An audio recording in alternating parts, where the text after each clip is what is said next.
குரு யுக்தேஸ்வர் யோகானந்தரிடம் உனக்கான ஒரு புதிய பெயரை நீயே தேர்ந்தெடு என்று கூறினார். யோகானந்தர் யோகத்தின் மூலம் ஆனந்தம் அடைதல் எனும் பொருளை கூறும் யோகானந்தா எனும் பெயரை தேர்ந்தெடுத்தார். குருதேவர், அப்படியே ஆகட்டும். முகுந்தலால் கோஷ் என்ற உனது குடும்ப பெயர் மறைந்தது.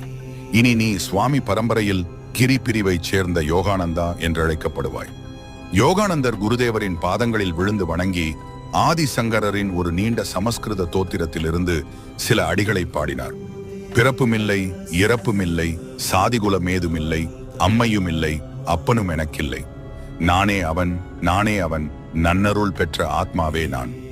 சிறகடிக்கும் சிந்தனையும் கடந்தே சீருருவமற்ற அருவமேயான். அனைத்துயிரின் அங்கமெல்லாம் ஊடுருவியான் நிற்பேன். பந்தமெனும் பயமேதும் எனக்கிங்கில்லை. நான் சுதந்திரன், என்றுமே நான் சுதந்திரன். நானே அவன், நானே அவன், நன்னருள் பெற்ற ஆத்மாவே நான்.